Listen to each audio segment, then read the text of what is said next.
Commander Zexthal stood on the bridge of his warship, looking at the stars through the large window. His purple skin had dark lines across it, showing his high rank in the Kethvar Empire. For over 3,000 years, his people had ruled this part of the galaxy. No one dared to fight them anymore.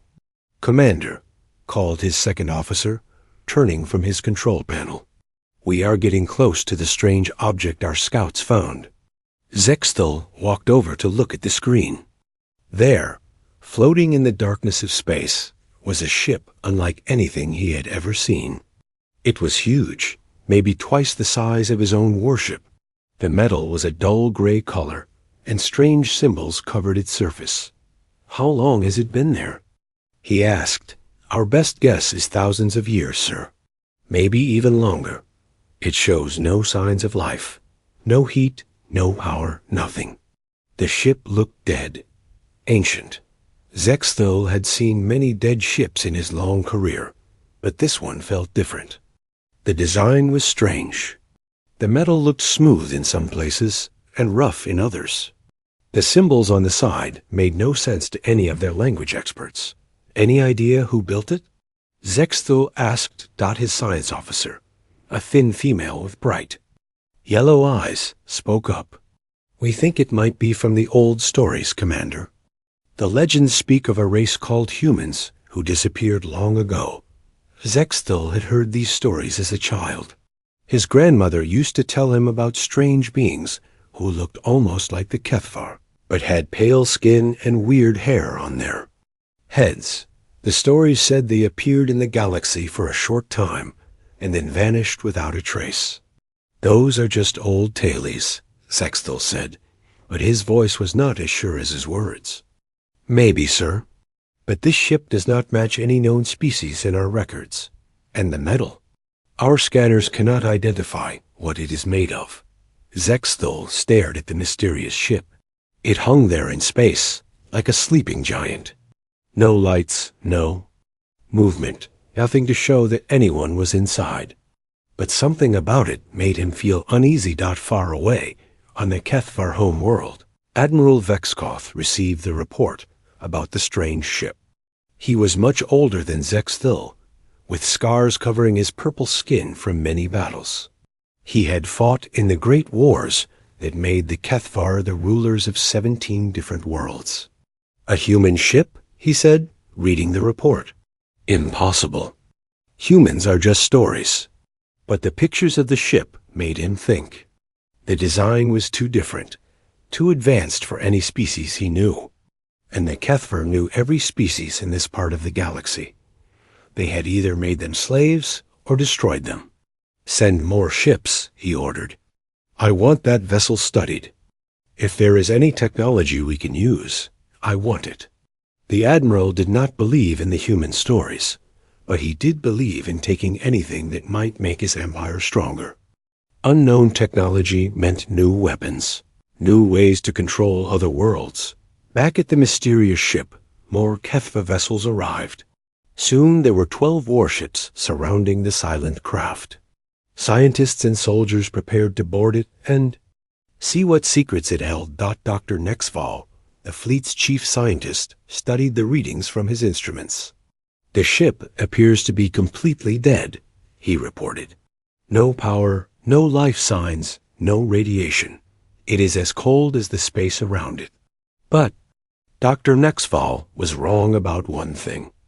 Deep inside the strange ship, in a room filled with soft blue light, machines were working. They had been working for 5,000 years, watching and waiting. The machines were smart, smarter than anything the Kethvar had ever built. They watched. The alien ships gather around them. They listened to their radio talks. They learned their language in minutes, and they waited. The Kethvar had no idea that every move they made was being recorded. Every word they spoke was being understood. The sleeping ship was not sleeping at all. It was thinking, planning, and getting ready. Commander Zexthal gave the order to move closer. "Take us to docking distance," he said. "Prepare the boarding teams." His ship moved slowly toward the mysterious vessel. The other Kethver ships stayed back, their weapons ready in case something went wrong. But nothing happened. The strange ship just floated there, silent and still. "Docking clamps ready, Commander," reported his pilot. "Good. Dr. Nexval, are your teams ready to go inside?" "Yes, sir. We have cutting tools in case the doors are locked. And we have weapons in case. Well, in case anything is still alive in." There, Zexthel nodded. He did not expect to find anything alive after so many years, but it was better to be careful. The Kethver had become the rulers of the galaxy by being strong and smart, not by taking foolish risks. "Begin docking," he ordered. The Kethver ship moved the last few meters toward the mysterious vessel. Metal arms reached out from their ship to grab onto the strange craft's hull. In a few seconds, the two ships would be connected. Neither Zexthel nor any of his crew knew that this moment would change everything. They thought they were boarding a dead ship from an extinct race. They had no idea that they were about to wake up something that had been patiently waiting for 5,000 years, something that was about to remind the galaxy why humans had once been feared and why they should be feared again. Deep inside the human ship, Captain Jake Morrison opened his eyes for the first time in 50 years. The small chamber around him was filled with soft white light as the machines brought him back from his long sleep. His body felt stiff, but his mind was clear and ready. "Good morning, Captain," said a gentle female voice. "I hope you slept well." Jake smiled as he sat up. "Hello, Alice. How long this time?" 57 years, 4 months, and 12 days, the ship's computer replied. Alice was not just any computer. She was smart enough to think and feel, almost like a human herself. "I woke you because we have visitors." Jake got out of the sleep chamber and put on his blue uniform. The clothes felt good after so many years of sleeping. He looked at himself in the mirror. He still looked young, only 35 years old, even though he had been alive for over 200 years. The long sleeps kept humans from getting old too fast. "What kind of visitors?" he asked as he walked through the ship's halls. "The Kethver Empire. 12 ships, about 3,000 soldiers and scientists. They think our ship is dead and want to explore it." Jake nodded. He had studied the Kethvar during his training. They were a warlike race that had taken over many worlds. They made slaves of weaker species and took anything they wanted. Not the kind of neighbors humans wanted. He entered the bridge, or other crew members were waking up from their own sleep chambers. Lieutenant Commander Kate Sullivan was already at her post, checking the weapon systems. She had short red hair and green eyes that missed nothing. "Morning, Captain," Kate said without looking away from her screens. "The Kethver are about to dock with us. Should I prepare our weapons?" "Not yet," Jake said, sitting in his captain's chair. "Let's see what they want first. Maybe they'll be reasonable." But Jake knew they probably would not be reasonable. Humans had been watching the Kethver for a long time. They were bullies who only understood strength. Dr. Lisa Chung came onto the bridge, carrying a tablet computer. She was the ship's science officer, a small woman with black hair and a very smart mind. "Captain, I've been studying their approach. Their technology is about 500 years behind ours, maybe more." "Are their weapons dangerous to us?" Jake asked. "Not really. Their strongest weapons might scratch our paint, but that's about it." Jake almost smiled. Human technology had grown very advanced during the 5,000 years they had been hiding. While other races fought wars with old weapons, humans had been building new and amazing things.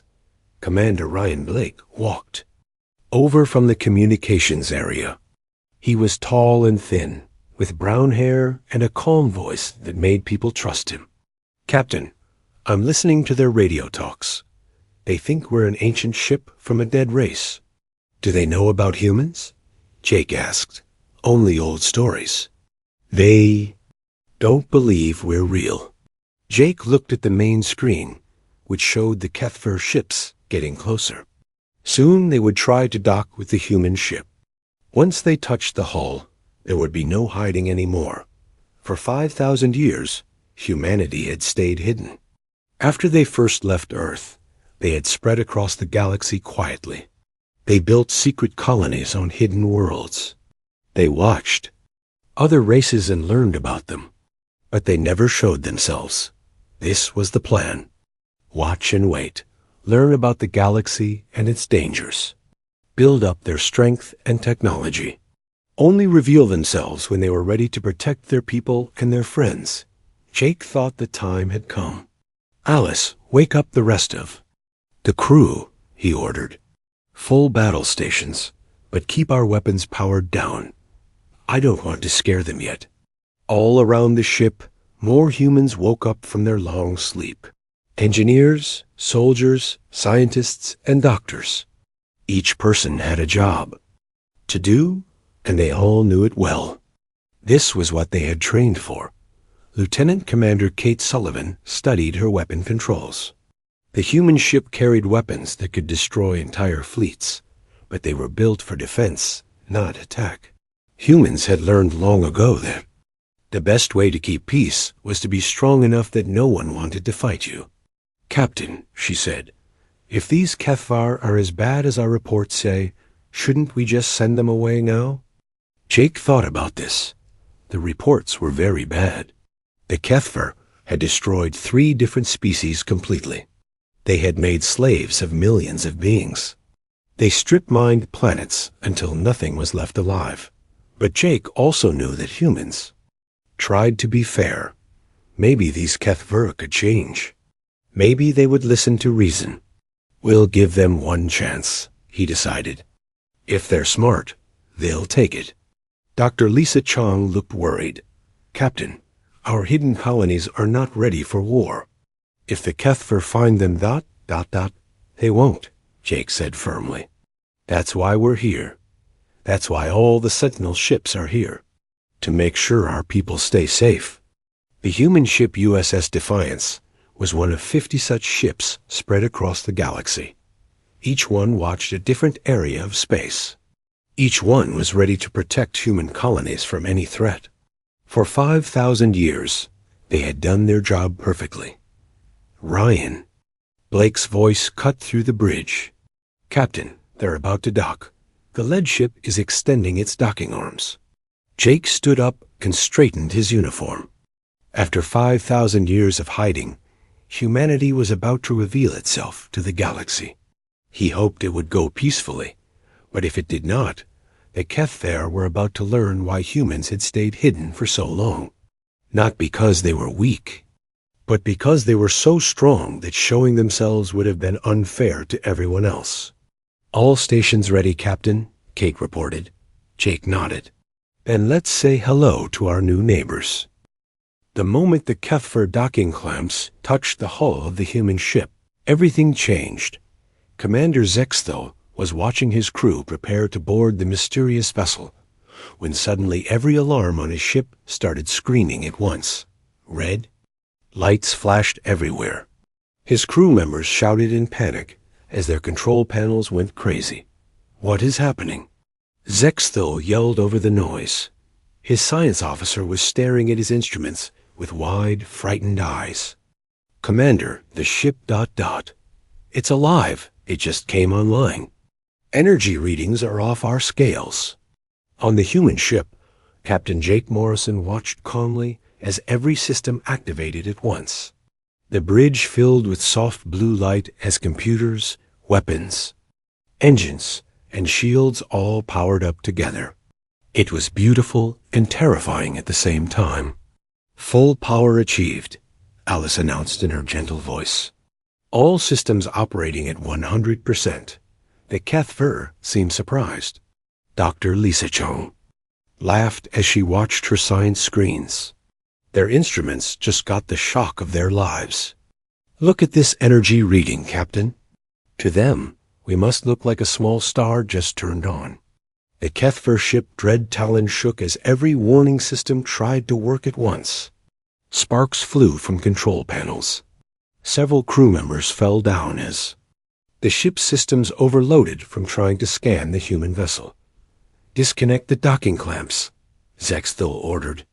"I can't, sir." "The clamps are stuck. Something is holding them." Zexthil felt fear creep into his hearts. The Kethver had 2 hearts, and both of his were beating very fast now. This was supposed to be a simple salvage operation. Board a dead ship, take anything useful, and leave. Instead, they had woken up something powerful. Commander Ryan Blake, on the human ship, was listening to the alien radio chatter with great interest. "Captain, they're panicking. They're calling for backup from their entire fleet."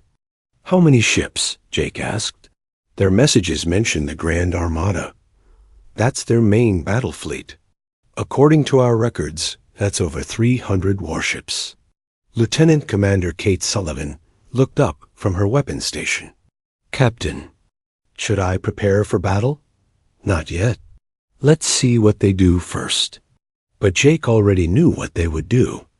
The Kethver were bullies, and bullies always did the same thing when they met something stronger. First they would try to run.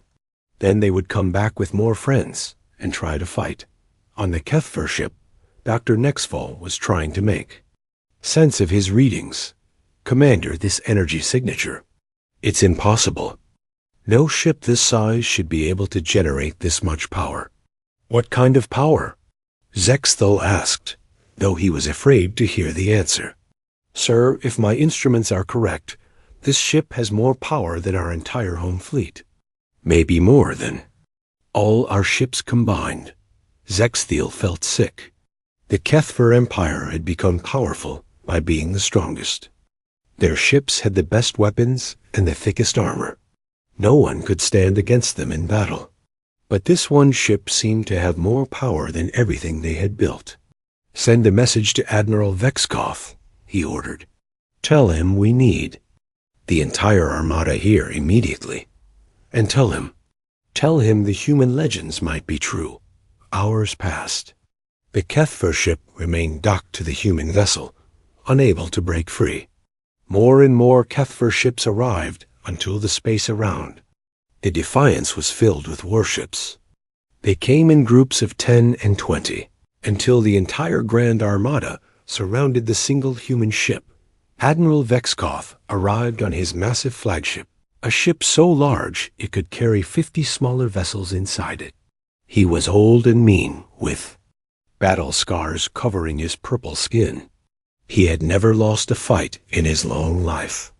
"Status report," he demanded as soon as he reached the bridge. "Sir, the unknown vessel has been powered up for 6 hours now. Our scientists can't understand how it works. And sir, we can't break free from it." The Admiral stared at the human ship on his main screen.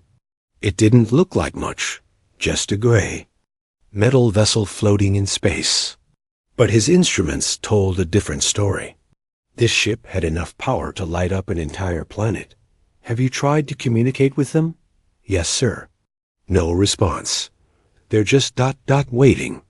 Admiral Vexkoth did not like waiting. In his experience, waiting gave your enemies time to plan. Prepare all weapons. If they want to talk, they can do it after we show them our strength. But before he could give the order to fire, something happened that shocked everyone. The human ship sent them a message. Not a radio message, but something that appeared directly on every screen in the Kethver fleet at the same time. The message was simple and was spoken in perfect Kethver language by a calm male voice. "This is Captain Jake Morrison of the Human Vessel Defiance. You have entered human space and are holding our ship against our will. You have one chance to release us and withdraw your fleet peacefully. Choose wisely." Admiral Vexkoth stared at the screen in shock. Humans were real. The old stories were true. And they spoke his language perfectly. But the Admiral was not a being who backed down from anyone. He had conquered 17 worlds and enslaved millions of beings. He would not be frightened by one ship, no matter how advanced it seemed. "Human vessel," he replied. "You are surrounded by the Grand Armada of the Kethfer Empire. You will surrender your ship and submit to our authority. If you resist, we will destroy you." The response came immediately. "Admiral Vexkoth, we have been watching your empire for many years. We know about the worlds you have conquered and the people you have enslaved. We know about the planets you have destroyed. The time for such behavior is over." The admiral felt anger replace his fear. How dare these humans speak to him like this? How dare they threaten the mighty Kethfer Empire? "You know nothing," he shouted into his communicator. "We are the rulers of this galaxy. We take what we want and destroy what we cannot use. One ship cannot stand against our entire fleet." The human captain's voice remained calm and polite. "Admiral, you are correct that we are only one ship. But you have made two mistakes. First, you assume that being outnumbered means being outgunned. Second, you assume we are alone." At that moment, something appeared on every Kethfor sensor screen that made their crews gasp in terror. All around the galaxy, dozens of energy signatures just like the Defiance began appearing. Human ships, hidden for thousands of years, were revealing themselves all at once. The galaxy was full of humans, and they were all much more advanced than anything the Kethvar had ever seen. Admiral Vexkoth realized that his empire had just made the biggest mistake in its history. They had not found an ancient dead ship. They had found the sleeping giant of the galaxy, and now it was awake. Admiral Vexkoth stared at his screens, watching dozens of human energy signatures appear across the galaxy. His purple skin had turned pale with shock. For the first time in his long military career, he was truly afraid, but fear and pride were dangerous companions. The Admiral had spent his entire life being the strongest being in any room. He could not accept that someone else might be stronger. "All ships, prepare for battle," he commanded. "We will show these humans the power of the Kethfer Empire." Captain Jake Morrison heard the Admiral's order through the communication system. He sighed and shook his head. Humans had hoped the Kethvar would be reasonable, but they were proving to be exactly what the reports said they were. "Captain," Lieutenant Commander Kate Sullivan said from her weapons station, "they're powering up their weapons. All 300 ships." Jake looked around his bridge at his crew. Dr. Lisa Chong was watching her science screens with interest. Commander Ryan Blake was listening to the alien radio chatter. Everyone was calm and ready. "Kate, raise our defensive shields," Jake ordered, "but keep our weapons powered down for now." "Sir, our shields are already at full power. They came up automatically when they docked with us." "Good. Let's see what they can do." Admiral Vexkoth gave the order that would change the history of the galaxy. "All ships, open fire. Destroy the human vessel." 300 Kethfor warships fired at once. The space around the human ship lit up like a star as fusion missiles. Plasma cannons and energy beams all struck the Defiance at the same time. The attack was so powerful that it could have destroyed an entire planet. For 30 seconds, the human ship disappeared inside a ball of fire and energy. The Kethfor crews cheered, thinking they had won. But when the light faded, the Defiance sat exactly where it had been before. It was completely undamaged, not even a scratch on its hull. "Impossible," Admiral Vexkoth screamed. "Fire again." All weapons. The Kethfor fleet fired again and again. For 10 minutes, they poured everything they had at the human ship. Missiles that could crack moons bounced off its shields like raindrops. Energy beams that could melt mountains did nothing at all. On the Defiance, Jake was drinking a cup of coffee and reading reports. The alien attack was so weak that it barely registered on their instruments. "Captain," Dr. Lisa Chong reported, "their weapons are actually charging our shields. We're getting more power than we're using." "Really?" Jake asked with interest. Yes, sir. Their energy weapons are crude, but they're feeding right into our power grid. We could run on their attacks for years. Commander Ryan Blake was listening to the alien communications with growing amazement. Captain, they're getting desperate. Some of their ships are talking about retreating. And the Admiral? He's ordering them to stay and fight.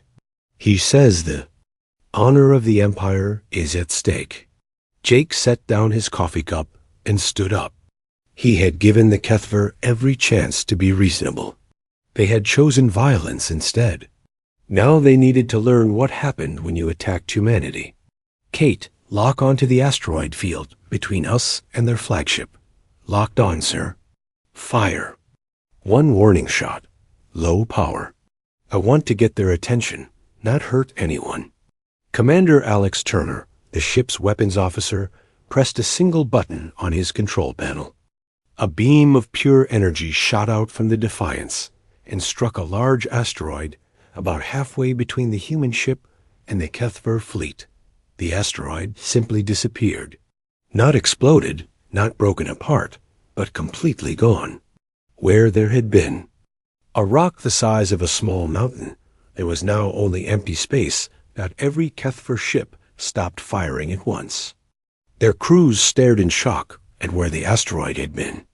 Their most powerful weapons would have taken hours to destroy that rock. The humans had made it vanish with one shot.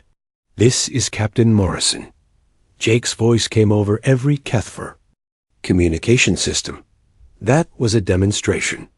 Your weapons cannot hurt us, but ours can destroy your entire fleet in seconds. I'm giving you one last chance to withdraw peacefully. Admiral Vexkoff's hands were shaking as he stared at the empty space where the asteroid had been. His science officers were telling him impossible things. The human weapon had not just destroyed the rock. It had somehow made every atom disappear completely, but the Admiral was too proud to back down. Too proud and too afraid of looking weak in front of his own troops. Concentrate all fire on one section of their hull, he ordered. If we hit the same spot with everything we have, we must be able to break through. The Kethver fleet formed a tight formation and aimed every weapon they had at a single point on the human ship's side. Then they fired all at once, pouring every bit of power they possessed into one focused attack. The energy beam was so bright it lit up the entire solar system.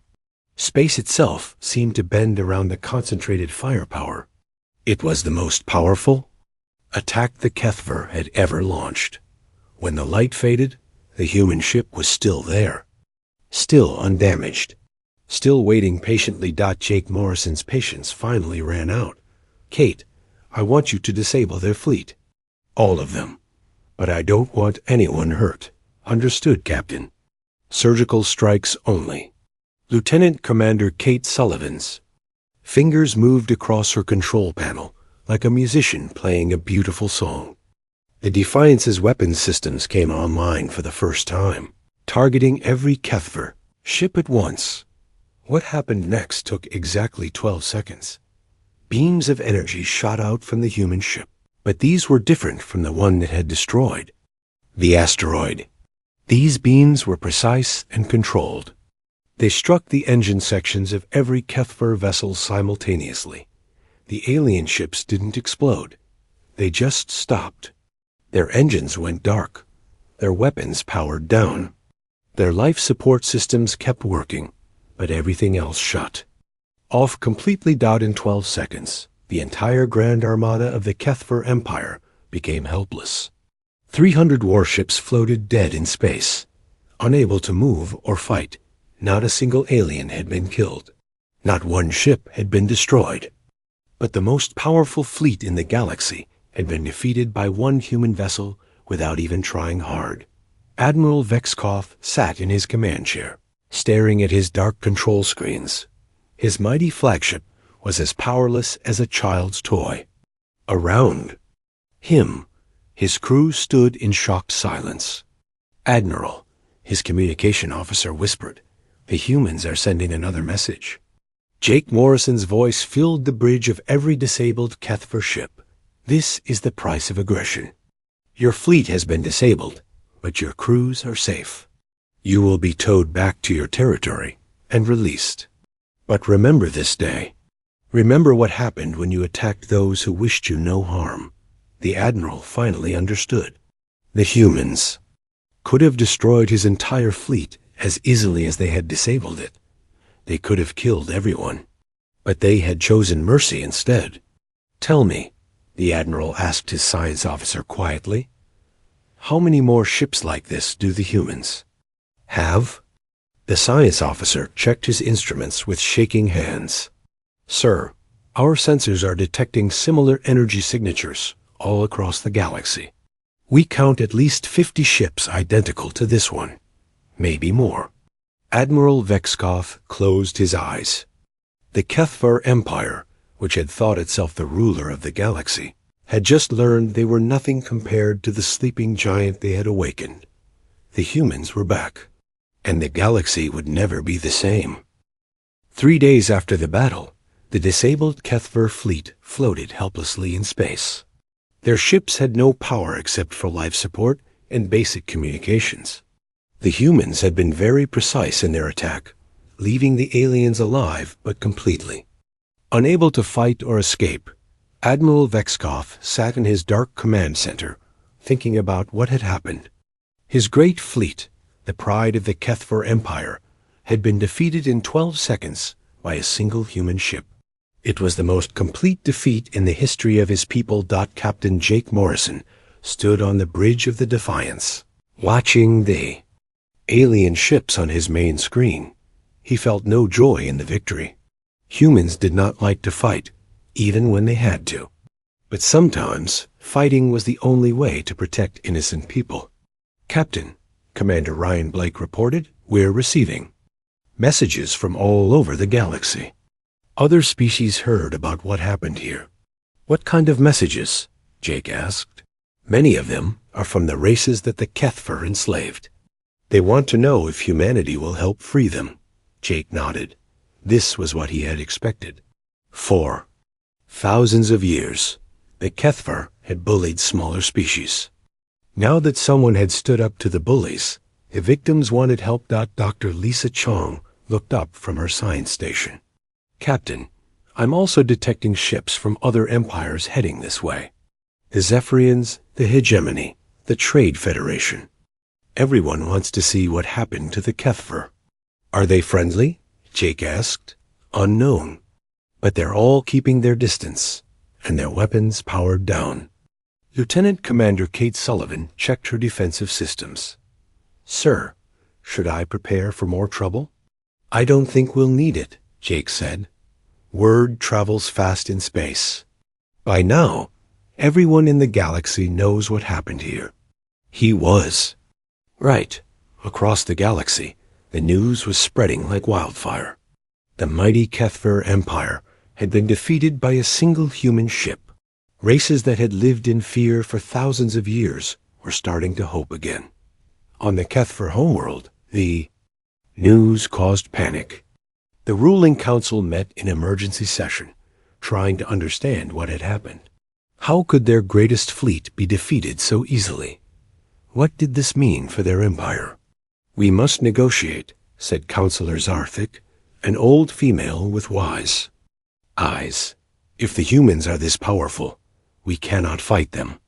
"Never," shouted General Kexfor, a young male with hot blood.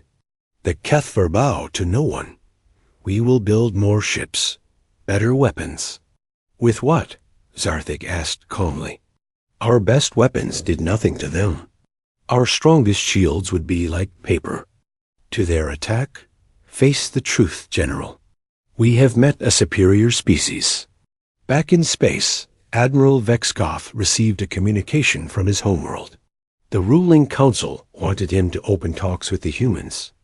They wanted to know what humanity's plans were for the galaxy. The Admiral was not sure he wanted to know the answer to that question. "Human vessel," he transmitted to the Defiance. "This is Admiral Vexkov. My government wishes to speak with you." Jake Morrison's reply came quickly. Admiral, I'll be happy to talk. But first, there are some things your people need to understand. What things? The age of conquest is over. No more enslaving other species. No more destroying planets for their resources. No more bullying those weaker than you. The Admiral felt anger rise in his chest again.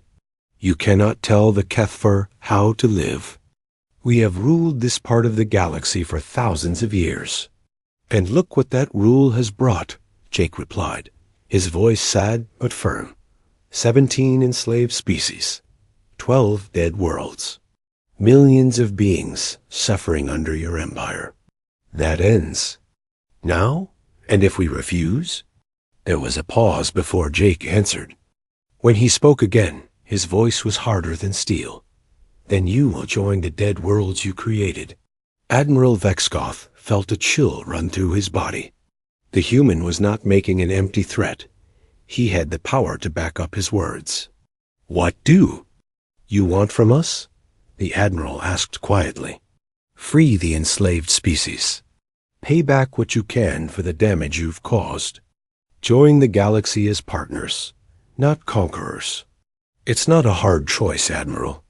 Before Vexkoth could reply, new ships began appearing on everyone's sensors. Human vessels were coming out of hiding all over the galaxy. Not just the 50 Sentinel ships, but hundreds more. Colony ships, science vessels, medical ships, and yes, warships even more powerful than this. Defiance. Humanity was revealing the full extent of their civilization for the first time in 5,000 years. They had not been hiding because they were weak. They had been hiding because they were so far ahead of everyone else that it would have been unfair. Dr. Lisa Chang smiled as she watched the readings from the new arrivals. Captain, the hospital ship New Hope just jumped in. They're offering medical aid to any injured Kethfer. This surprised everyone, including Admiral Vexkoth. After what his people had done, the humans were offering to help heal their wounded. Why? The Admiral asked over the communication channel. Because that's what people do for each other, Jake replied simply. We don't hold the mistakes of leaders against innocent soldiers. Over the next few hours, more human ships arrived. Engineers came to help repair the disabled Kethfer vessels. Diplomats came to begin peace talks with other species. Scientists came to share knowledge that could help heal damaged worlds. Commander Ryan Blake was busy coordinating communications with dozens of alien species. Captain, the enslaved races are asking if we're serious about freeing them. Very serious, Jake said. Send word to all human ships in Kethvar territory. Any slave camps they find are to be liberated immediately. And if the Kethvar resist? Jake looked at Admiral Vexkoth's ship floating helplessly nearby. They won't resist. They're smarter than that. He was right. When Kethvar commanders throughout their empire received word of what had happened to the Grand Armada, most of them quickly agreed to free their slaves. Those few who refused found human ships appearing in their systems, offering them the same.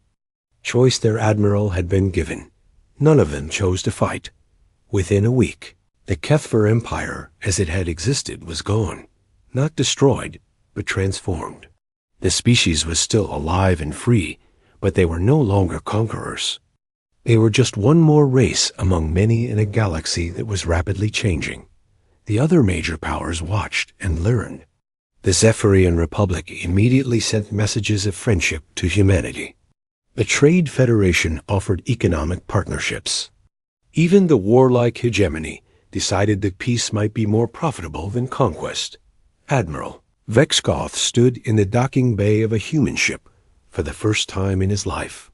Captain Jake Morrison had invited him aboard the Defiance to sign the official peace treaty between their peoples. The Admiral was surprised by what he found. The human ship was not filled with weapons and warrior decorations like Kethfer vessels. Instead, he saw gardens with real plants, art on the walls, and places where families could live together. This was not just a warship, but a home. Your ship is different than I expected, the Admiral said as Jake showed him around. We're explorers and protectors, not conquerors, Jake explained. Our ships are built to preserve life, not destroy it. They reached the captain's ready room, where the peace documents waited. Admiral Vexkoth picked up the electronic pad and read through the terms. One more time got the HFY would free all enslaved species immediately. They would pay to help repair the damage they had caused to other worlds. They would join a new galactic council where all species had equal voices. In return, humanity would help them learn new technologies and better ways to live. These terms are very generous, the Admiral admitted. After what my people did, you could have demanded much more. Jake sat down across from him. Admiral, humans learned long ago that revenge only creates more enemies. We want partners, not subjects. Vexkoth thought about this.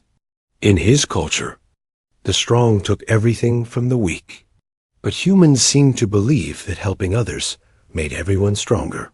Why did your people hide for so long? He asked. With your power, you could have ruled the galaxy easily. That's exactly why we hid, Jake replied. When one group has too much power over others, bad things happen. We've seen it in our own history. We wanted to make sure we were wise enough to use our strength properly. The Admiral signed the peace treaty with a heavy heart. Part of him was sad to see his empire's power end, but another part of him was relieved. The constant wars and conquests had made his people hard and cruel. Maybe this new way would be better. There is one more thing, Jake said as they finished. We'd like to invite some of your people to visit our hidden colonies, to see how different species can live together in peace. Vexkoth was surprised again. You would trust us with the locations of your homes? Trust has to start somewhere, Jake said with a smile. As the Admiral returned to his repaired flagship, he looked back at the human vessel one last time. It still looked ordinary from the outside, just a gray metal ship floating in space. But he now knew it represented something extraordinary. A few months later, the first HFY diplomats visited a human colony world called New Haven. What they found there amazed them. Humans lived alongside dozens of other species in complete harmony. Former enemies worked together, learned from each other, and built beautiful cities under alien suns. The HFY visitors were welcomed warmly, even though their people had been enemies just months before. Children of different species played together in parks. Scientists